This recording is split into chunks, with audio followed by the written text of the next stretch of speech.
शेवटी घेतलाच ना शिक्षण मंत्र्यांचा राजीनामा. आम्हाला तेच तर पाहिजे होतं, राजीनामाच मागत होतो आम्ही. आम्हाला दिल्लीपर्यंत यायची गरज नव्हती.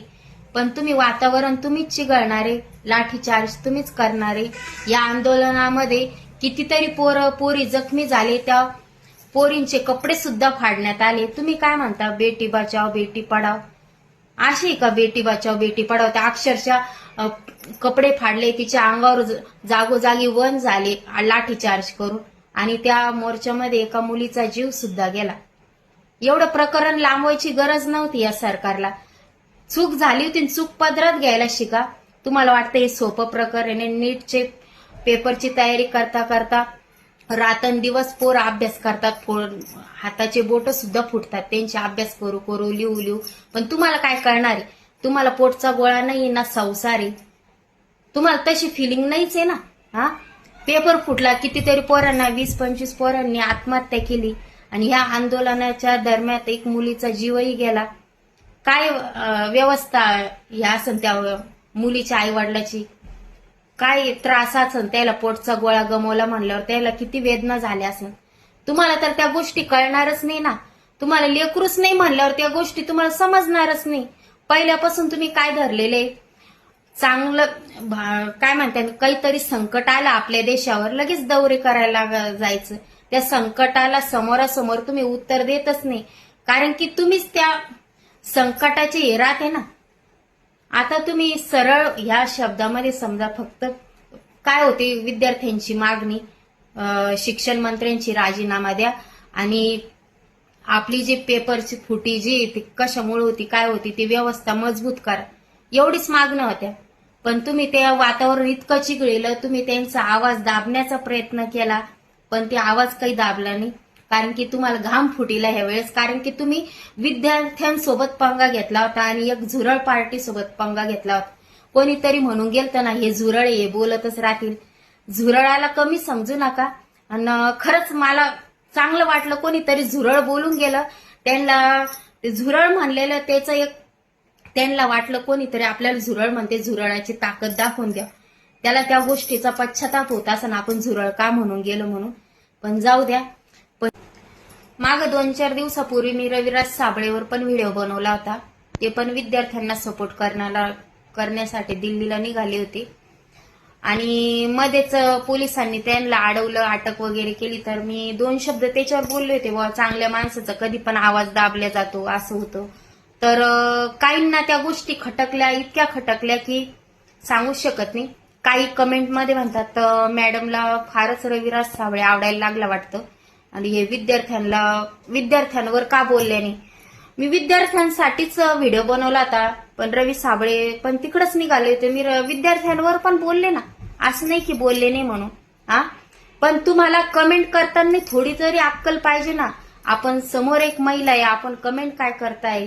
हा, पण जाऊ दे. रविराज साबळे तुम्ही म्हणता, काही म्हणतात नोटंकीबाज आहे. बरं जाऊ दे, नोटंकीबाज जरी असला तर लाखोच्या संख्येत माणसासमोर बोलण्याची डेअरिंग आहे त्यांच्यामध्ये, आणि शेतकऱ्यांच्या भरपूर समस्या ते सोडवतात. वारंवार शेतकऱ्यांच्या पाठीमागे ते उभं राहतात. आणि अहिल्यानगर तिकडं कारखाना एक, ते कारखाना होता, त्या कारखान्याचं दूषित पाणी काहींच्या शेतकऱ्यांच्या शेतामध्ये येत होतं. कितीतरी गावामध्ये पीक उगवत नव्हतं, पीक घेतलं जात नव्हतं, कारण ते केमिकलच्या पाण्यामुळं माती जी ना दूषित झालेली होती. त्याच्यावर सुद्धा त्यांनी आवाज उठवला होता. त्या दादांनी ते सरकारपर्यंत आवाज उठवला होता. काही जरी अडचणी असल्या तर ते सरकार पुरं मांडण्याचा प्रयत्न करतात. ते चांगल्या माणसाला आपण चांगलेच म्हणणार ना. पण तुम्हाला चांगलंही बोलले जात नाही, आणि फक्त वाईट, कोणाला सपोर्ट करायचा नको. कोणी जर चांगल्या मार्गाने निघत असले त्याला नावं ठेवायचे. आपल्या महाराष्ट्रात तर तेच चालू आहे ना. आपल्या शिवाजी महाराजांच्या काळात खरंच महिलांवर एक शब्दही सहन करत नव्हते आपले राजे. पण आता काय, कोणाला कोणाचा धाक राहिला नाही. मेन म्हणजे संस्कार विसरत चाललोय आपण, इतिहास पण विसरत चाललोय. फक्त आपल्याला याला नाव ठेवायचं, त्याला नाव ठेवायचं. आपण स्वतः काय करतोय, आपण स्वतः किती चांगले ते आपण आरशासमोर विचारा स्वतःला. कारण की आता तुम्ही म्हणता घरात बसून काय करता, समोर तुम्ही कॅमेरा ठेवा आणि बोलायचा प्रयत्न करा 2 शब्द, मग कळन तुम्हाला. बोलायला पण माणसाला आलं पाहिजे, नुसतं कमेंट करून जमत नाही दादांनो. मी तुम्हाला कधी पण आदरानेच बोलते. त्याच्यातले काही जण राहतात, बाकी सगळे आमचे चांगलेच आहे बोलणारे, पण काही एक दोघं म्हणजे 10% लोक दुसऱ्याला सपोर्ट करायला नाहीचे, फक्त मागं वाढायचं. म्हणूनच महाराष्ट्रात, आपल्या महाराष्ट्रात जर एकटी असती ना दादांनो, तर खरंच आपला महाराष्ट्र पुढं असता, माहिती का. त्याच्यामुळेच आपला महाराष्ट्र मागे. समजा एखाद्या गरीबाचं लेकरू जर शिकत असं, त्याला जर पैशाची गरज असली ना, आपण त्यांना देणार नाही. पण वाईट मार्गाला जे जाणार असलं ना, त्यांना आपण पैसे देणार. आपण एकमेकांना सपोर्ट कधीही करणार नाही, करूच शकत नाही. आणि हे तर झालं आताच. आपल्या संभाजी महाराजांच्या काळात पण तसंच झालेलं आहे. आपल्याच माणसाने गद्दारी केली म्हणूनच संभाजी महाराजांना जीव गमावा लागलेला आहे. आपण तर सामान्यच माणसं आहे. तर खरंच मी सांगते तुम्हाला, काहींवर जर तुम्हाला जर कमेंट करायची असली तर विचारपूर्वक कमेंट करा. आपण कशी कमेंट करतोय आणि थोडी लाज असू दे. आणि कमेंट करणं असेल तर चांगली करत जा, नाहीतर करत जाऊ नका. आणि व्हिडिओ पाहायचे असेल तर पाहत जा, नाहीतर पाहत जाऊ नका. पण असं कोणाला नाव ठेवत जाऊ नका.